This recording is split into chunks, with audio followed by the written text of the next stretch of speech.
نحمده ونصلي على رسوله الكريم أما بعد فأعوذ بالله من الشيطان الرجيم بسم الله الرحمن الرحيم رب اشرح لي صدري ويسر لي أمري واحلل عقدة من لساني يفقهوا قولي۔ سورة الأحزاب، سورہ احزاب۔ احزاب حزب کی جمع ہے، مطلب ہوتا ہے گروہ، گروپ۔ مدنی صورت ہے، 9 رکوع ہیں، 73 آیات ہیں۔ ذرا سا پس منظر دیکھ لیتے ہیں جس میں کہ یہ ابتدائی آیات نازل ہوئیں۔ زمانہ نزول سورہ احزاب کا 5 ہجری ہے، 5 ہجرہ۔ آگے چل کر غزوہ احزاب پر بھی ہم کچھ تبصرہ جو ہے وہ پڑھیں گے۔ غزوہ احزاب جب پیش آیا تو اس جنگ کے بعد رسول اللہ صلی اللہ علیہ وسلم نے مسلمانوں سے فرمایا تھا، اب قریش تم پر حملہ نہیں کریں گے بلکہ تم ان پر حملہ کرو گے۔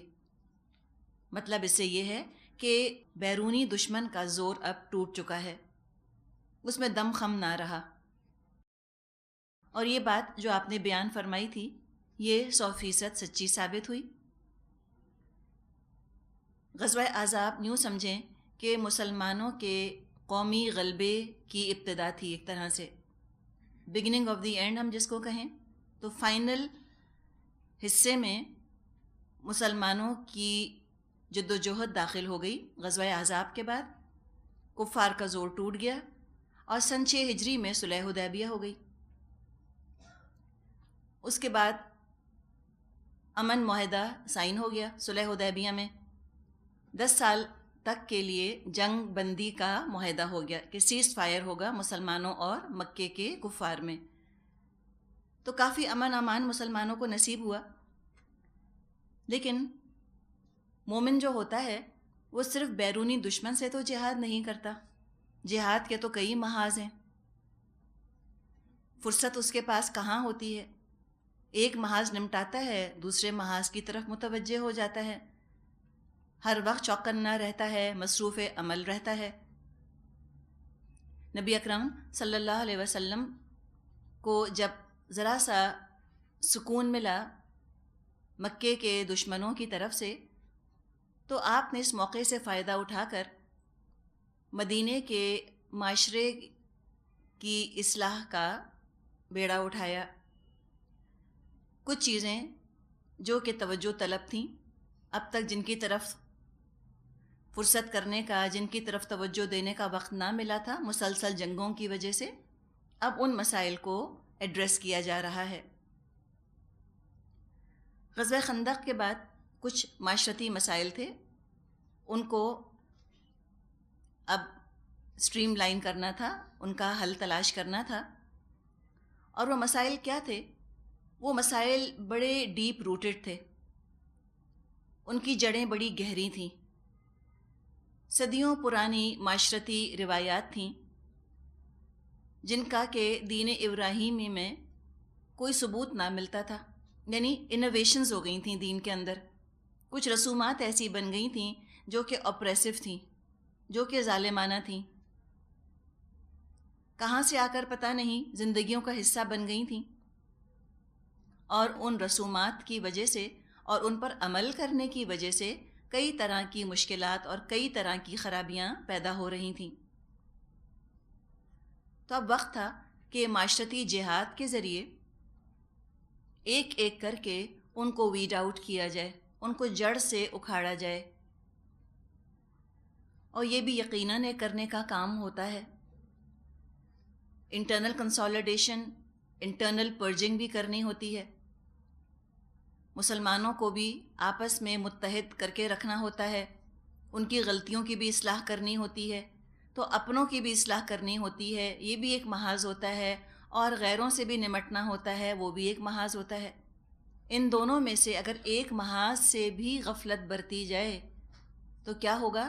جیسے مثال کے طور پہ صرف بیرونی دشمن پر توجہ رکھی جائے اور اندر کا حال نہ دیکھا جائے، تو ہو سکتا ہے کہ اندر دشمن پیدا ہونے شروع ہو جائیں، یا اندر کوئی کیڑا لگ جائے، کوئی بیماری پیدا ہو جائے، باہر کا دشمن تو مٹ جائے، اندر سے دشمن پیدا ہو جائیں، تو دونوں ہی طرف محتاط اور الرٹ رہنے کی ضرورت ہوتی ہے. اور اس میں ہم میں سے ہر شخص کے لیے سبق موجود ہے. ایسا نہ ہو کہ ہم گھر سے باہر ہی کو دیکھتے رہ جائیں اور اپنے گھروں کا پتہ نہ چلے ہم کو، جس کو ہم کہتے ہیں چراغ تلے اندھیرا. ہم پورے معاشرے کو دین سکھاتے پھریں اور اپنے گھر کے اندر کیا بگاڑ، کیا فساد پیدا ہو رہا ہے، ہم اس کو نظر انداز کیے چلے جائیں، اگنور کر دیں. یہ مومن کی شان نہیں ہوتی. ہر طرح کے سبق ہم کو ملتے ہیں قرآن کی تعلیمات سے اور نبی اکرم صلی اللہ علیہ وسلم کے عمل سے. بعض لوگ یہ کہتے ہیں کہ اسلام کیا ہے، بس عبادات ہی تو ہیں.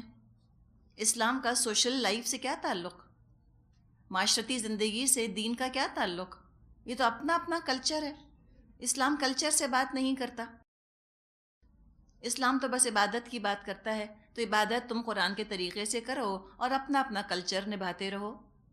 کتنی بڑی ٹھوکر کھائی ہے ایسے لوگوں نے جو یہ سوچتے ہیں. اور پھر ایک اور ہم زور و شور سے آج کل چیز سن رہے ہیں، عرب کلچر، عرب کلچر. اسلام کا کیا ہے عرب کلچر؟ ہرگز اسلام کا عرب کلچر نہیں، اور یہ ثبوت اس کا یہاں ہم کو ملے گا.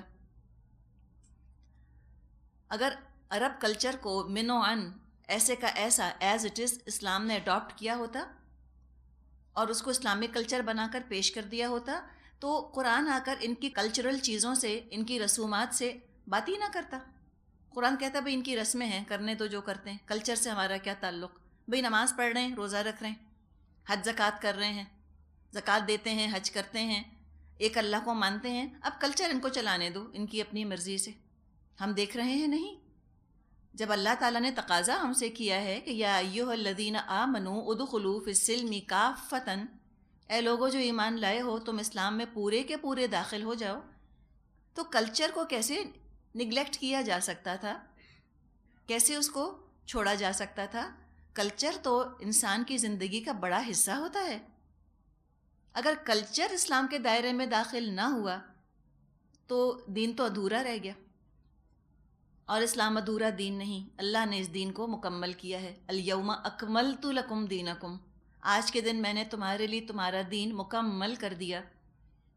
اور اس کمال کے اندر، اس مکمل ہونے کے اندر یقیناً معاشرتی رسومات، معاشرتی رواج بھی شامل ہیں. اور یہاں ہم کو اس کا ثبوت مل رہا ہے کہ اسلام نے عرب کلچر کو اسلامائز کیا. اور جہاں جہاں اسلام جائے گا اس کلچر کی اچھی چیزوں کو ایز اٹ از ہم رکھ سکتے ہیں، لیکن جو چیزیں اسلام سے ٹکراتی ہیں ان کو تو اسلامائز کرنا ہوگا، اسلام کے دائرے کے اندر لانا ہوگا. ورنہ یہ کلچر جو ہے ہو سکتا ہے کہ تعصب کا، ظلم اور زیادتی کا سبب بن جائے. تو یہاں پر سمجھیں کہ کلچرل جہاد کا ہم کو ذکر ملے گا شروع میں سورہ احزاب میں. کفار سے کھلم کھلا جنگ کرنا نسبتاً آسان ہے رسومات سے جہاد کرنے کے مقابلے میں. کفار سے جہاد کرنے کے مقابلے میں یہ جہاد زیادہ مشکل تھا جو کہ نبی اکرم صلی اللہ علیہ وسلم نے کیا. رسومات کو بدلنا. خاندانی معاملات میں لوگ بہت حساس ہوتے ہیں، بڑے جذباتی ہوتے ہیں، اور دین کے حلال حرام سے زیادہ ان روایات کے بارے میں کٹر اور پرٹیکولر ہوتے ہیں. جیسے آپ اپنے ہی معاشرے میں دیکھ لیجئے، سود کی اتنی فکر نہیں ہے، بے پردگی کی اتنی فکر نہیں ہے لوگوں کو.